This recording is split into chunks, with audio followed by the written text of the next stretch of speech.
Daniel Rook pulled his plain white service van into a loading zone 2 doors down. He killed the engine, leaving the key in the ignition. He checked the clipboard on the passenger seat. A printed work order.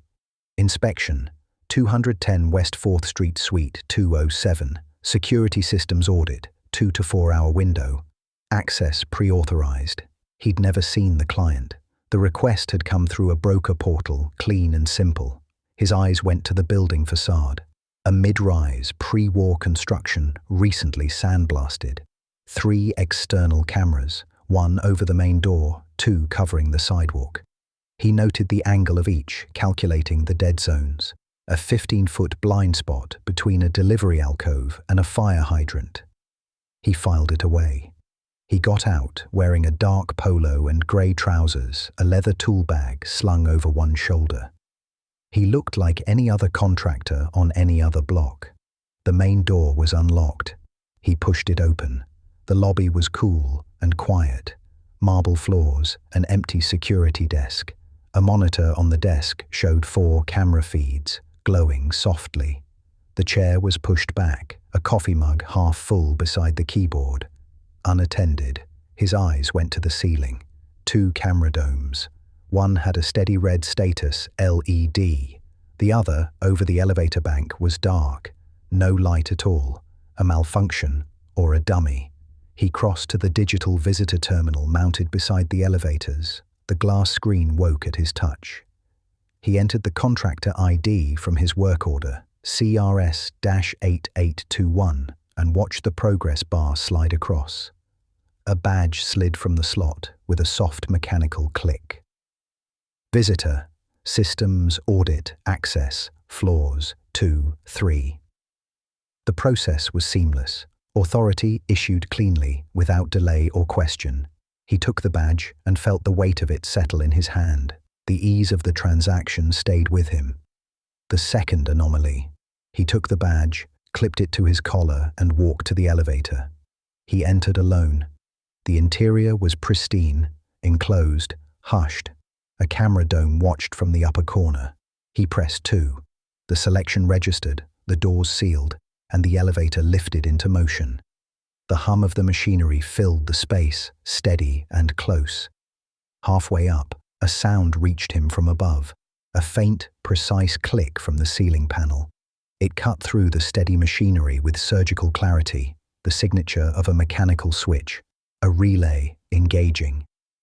He kept his gaze forward, his body positioned slightly off-center in the elevator's reflection.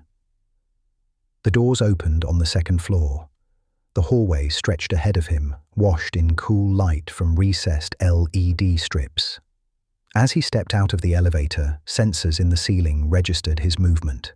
The lights responded in sequence, brightening ahead of him in a smooth, anticipatory wave.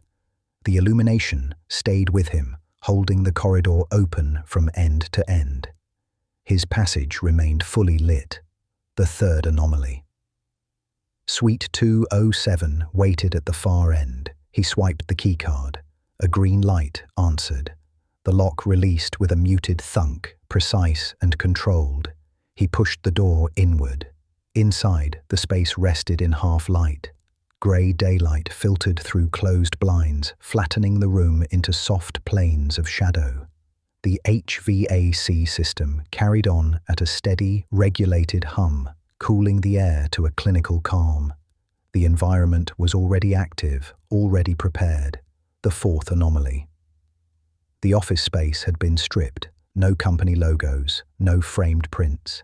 The cubicles were gone, leaving only ghostly outlines on the carpet. In the back of the room, 4 black server racks stood in a row, their status lights blinking a silent, rhythmic code. 2 plain metal desks remained, both empty except for cabling. On one desk, a single flat-panel monitor was powered on. Daniel walked toward it, his steps quiet on the thin carpet. The screen displayed a grid of 9 live camera feeds. Feed 1, lobby. The empty security desk, the visitor terminal.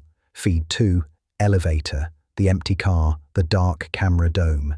Feed 3, hall, 2, the empty, fully lit corridor he'd just walked. Feed 4, Suite 207 entrance, the closed door from the outside. Feed 5, Suite 207 interior. A wide-angle view of the room. In the feed, he saw his own back, standing in front of the monitor. He stopped moving. He counted the feeds. He watched the timestamps in the corner of each tile. They were uniform, updating every second, except they weren't. He focused on the interior feed. The timestamp read 14:22:05. He took a slow breath. 14:22:06. The image of his back in the feed didn't change. At 14:22:08, it finally updated to show his current still posture, a 2-second lag.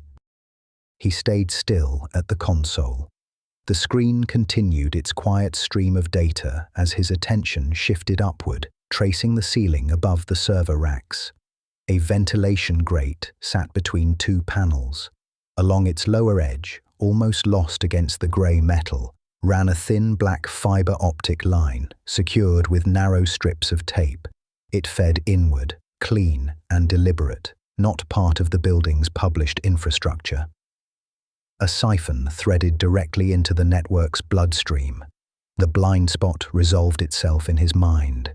It wasn't an absence of coverage, but a manipulation of time. The feed on the monitor lagged, subtle, controlled. What observers saw wasn't live. It was a version of events held back by 2 seconds. A vibration pulsed once from his pocket. He waited. Then he stepped a single pace to the left, easing out of the camera's wide-angle cone. On the monitor, his image stayed where it was. The delay stretched, elastic, reaching 3 seconds before correcting. He retrieved his phone. A message from an unlisted number filled the screen. "Do not leave the room." He powered the device down, the display going dark under his thumb, and returned it to his pocket. Behind him, at the suite's entrance, there was a solid, final click. The magnetic lock on the door engaged. The dim interior lights flickered, then dropped to a lower, emergency-level glow. The server fans in the racks whirred up in unison, their pitch climbing to a steady, aggressive roar. On the monitor, the grid of feeds refreshed. The tile showing Suite 207 interior now displayed an empty room. His lagging image was gone. In its place, a new tile appeared, pulsing a soft red. Suite 207, containment mode active. Daniel Rook held his position in the monitored stillness. The room remained active, its systems cycling. Somewhere beyond the feed, his presence fell out of sync. For 2 seconds, he ceased to exist on their screen. Daniel tested the suite door. The handle rotated smoothly, meeting firm resistance before the panel settled back into place. A low, even hum traveled through the frame, constant and deliberate. Magnetic lock. He examined the hinge side. The casing was seamless, uninterrupted, no mechanical release. The seal was fully electronic. The room had closed around him. He brought his phone back online. The screen lit. Signal strength remained absent. The wireless list populated with a single entry. HZN-SYS-CORE. He selected it. A certificate request appeared. Device authentication required. Segmented access, controlled entry. He powered the phone down and returned his attention to the monitor wall. 9 camera tiles filled the display. The hallway feed showed an empty corridor. The elevator tile held a vacant car. The lobby view rested on an unattended desk. Each feed ran smoothly, repeating its calm. No motion, no variation. The system had resolved his presence. He no longer appeared in the live stream. He crossed into the back room, where 4 server racks stood in tight formation, their fans moving air with steady purpose. Handwritten labels were taped neatly to the frames. Visual processing node, audio capture node, pattern recognition, cache outbound, relay. The architecture assembled itself in his mind.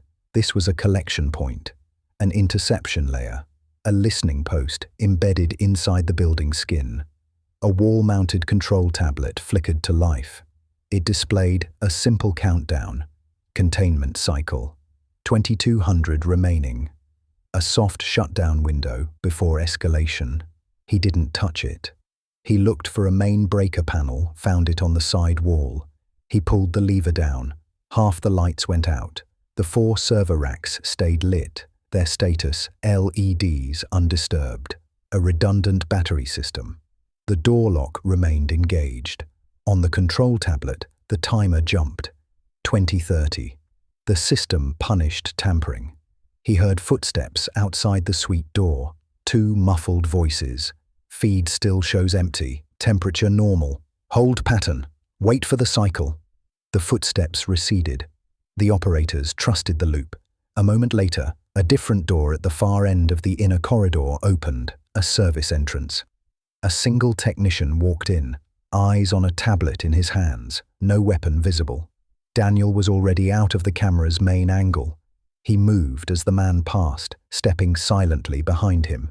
He wrapped an arm around the man's neck, clamping hard over the carotid. He drove him forward into the wall, pinning him. The technician struggled for a few seconds, then went limp. Daniel lowered him to the floor. He used zip ties from his tool bag on the man's wrists and ankles, applied duct tape over his mouth. He took the man's keycard and phone. On the phone, he deleted the most recent message thread, a status update, then powered it down. He dragged the technician into the server room, out of sight. Daniel returned to the main room, positioning himself directly beneath the ceiling vent. He checked the monitor. The interior feed showed an empty room. His movement hadn't registered. He'd found the footprint of his invisibility. He memorized its boundaries. He moved to the outbound relay rack, opened its front panel. From his tool bag, he took a diagnostic USB drive and inserted it into a service port. It triggered a handshake probe. The system logs on a nearby screen flickered with a phantom data burst. Outbound network traffic spiked momentarily. On the control tablet, the timer froze at 1842. No external alert yet. He accessed the cached logs on the visual processing node. The file directory was a map of the city, video files tagged by street names, intersections, building addresses, remote cam hijack, traffic cam, 5th/main, private feed, Davis & Co. law, Conniff room 4, mobile cam breach, user, 44782. This was a city-scale illegal surveillance grid. He looked up. In the ceiling tiles, he spotted the discrete perforated domes of a microphone array. The audio capture node was live. Voice print recognition software was running. Audio logs were tagged with names: journalists, union organizers, defense contractors. One file was marked Active, Suite 207. His own audio stream was being recorded. He needed to disrupt the system without triggering a full lockdown. He rerouted a secondary power cable from the visual node to the outbound relay, forcing both systems into a brownout. The monitor feeds stuttered, digital noise tearing through the images. For a fraction of a second, his own silhouette flickered back into the frame on the interior feed. An external alert tone chirped once, sharp and electronic. The control tablet timer resumed, dropping to 1410. He aborted the power manipulation. Too risky. He needed a more permanent fault. He opened the visual processing node again. From his bag, he took a small bottle of industrial-grade contact cleaner, highly conductive, corrosive to electronics. He poured it directly into the server's cooling vents. The server's internal temperature gauge spiked. A high-pitched whine built from within the rack. Internal alarms triggered silently on the system log. The monitor feed dissolved into rolling static, then went black. The control tablet timer jumped forward by 4 minutes. 10:06. A continuous low external alert tone began to pulse through hidden speakers. The hub's eyes were permanently blinded. An intercom speaker in the ceiling clicked on. A neutral, synthesized voice filled the room. Remain still. Compliance will preserve your employment record. Daniel didn't answer. He found the speaker wire along the ceiling conduit and cut it with his lineman's pliers. The control tablet flashed yellow. Manual override attempt detected. His eyes went to the HVAC duct routing diagram on the wall. He traced a line labeled Service Spine B, a vertical shaft that connected multiple floors.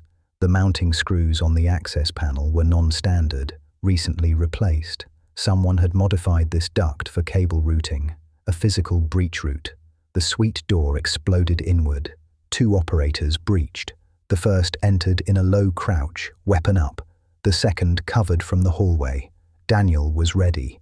He swung the fire extinguisher from the wall in a wide arc, connecting with the first man's face mask. The operator grunted, blinded. Daniel stepped in, drove his knee into the man's ribs, grabbed his wrist, and twisted. A sharp crack. The pistol clattered to the floor. The second operator fired from the doorway. The round grazed Daniel's upper arm, a line of fire across his bicep. Daniel retreated into the blind zone, dragging the disarmed, groaning operator with him as a shield. He kicked the suite door shut. It didn't lock, but he heaved a server rack in front of it, barricading it shut. On the control tablet, the timer dropped to 6 o'clock. The words flashed. External team inbound confirmed. Blood soaked through Daniel's sleeve. He tore the fabric away from the wound. It was a clean graze, bleeding steadily but not deeply. He used the strip of fabric to bind it tightly, the pressure sharp and clarifying. He powered down every non-essential device, plunging parts of the room into deeper darkness. He moved fully into the footprint of the camera's blind zone, his back to the wall. He could hear movement in the corridor beyond the barricaded door, muffled voices coordinating. The digital war was over. The hub was blind and bleeding data. Now came the physical exit, and the clock in his head read 6 minutes. The containment timer on the wall tablet read 5:45. Beyond the barricaded door, Daniel heard coordinated movement, 3 distinct sets of footsteps, a low exchange of hand signals he could almost feel through the wall. The external team was in position. The digital battle was over. The hub was blind. Now it was about physics. He turned his back on the monitors and moved to the modified HVAC panel. He unscrewed the 4 non-standard bolts with his multi-driver. Inside, taped along the duct, was the thick fiber optic cable he'd seen earlier, the data siphon. He took his insulated cable cutters and severed it cleanly. On the control tablet, a status flashed red, external relay offline. The timer froze at 5:12. He pulled himself into the duct, a tight, dusty rectangle of darkness. He reached back, pulled the panel into place from the inside. The world became a metal tomb, the only light from his pen flashlight clamped in his teeth. He crawled forward 10 feet, then dropped down a vertical service shaft. Service Spine B. He landed on a narrow catwalk 2 meters below, the impact jarring his wounded arm. A hot spike of pain shot from bicep to fingertips. He steadied himself against the cold wall, breathing through it, then moved along the catwalk toward a utility junction door. Behind him, the hatch he'd come through burst open. An operator dropped into the shaft, misjudging the distance. He landed with a sickening crunch and a choked scream. A second operator fired 3 suppressed rounds blindly into the duct opening from above. One round ricocheted off the metal with a shriek. Daniel dove behind a massive ventilation unit. Lethal pursuit was confirmed. He waited, listening.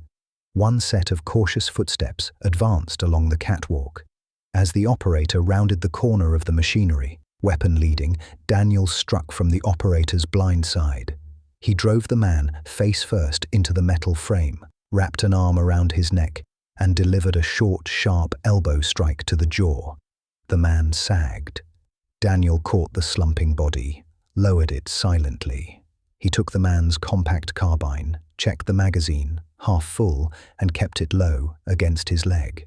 He moved to a wall-mounted power distribution box, its cover labeled with floor numbers. He found the line for floor 2, node power. Using a spare power inverter from his bag, he cross-wired it, creating a feedback loop. He triggered it. A shower of sparks erupted from the box. Upstairs, in suite 207, the servers would have experienced a catastrophic surge, permanent shutdown, data corruption guaranteed. The building-wide surveillance feeds would be dead. From his pocket, he took the confiscated technician's phone. He powered it on, navigated to the cached surveillance logs, and set up a delayed upload to 3 destinations: the city's cybercrime tip portal, the Federal Telecom Regulatory Complaint System, and a public encrypted inbox known to be used by investigative journalists. He set the send timer for 6 minutes. He powered the phone off and wedged it deep inside the junction box.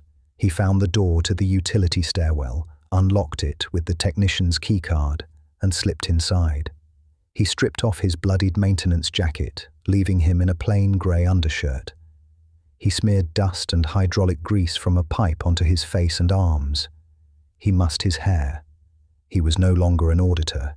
He was a fleeing night worker. He opened the stairwell door onto the second-floor office corridor cautiously. The scene had changed.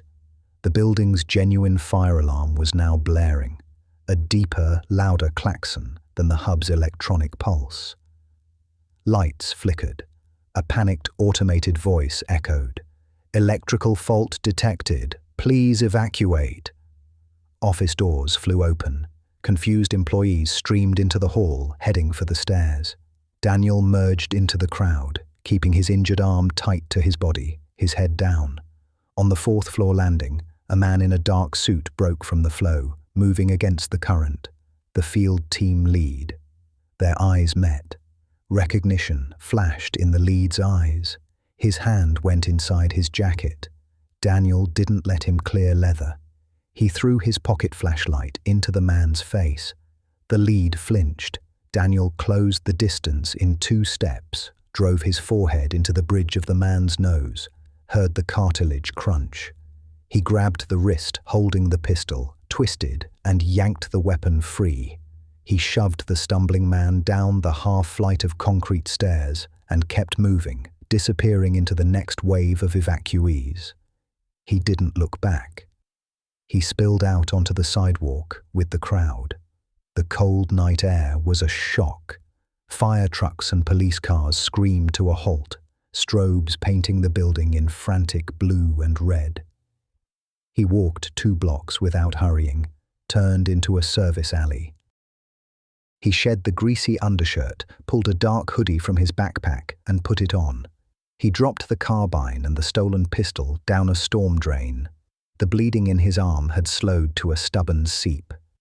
6 minutes after he'd set it, in a junction box in a service shaft, a phone powered up and executed its command.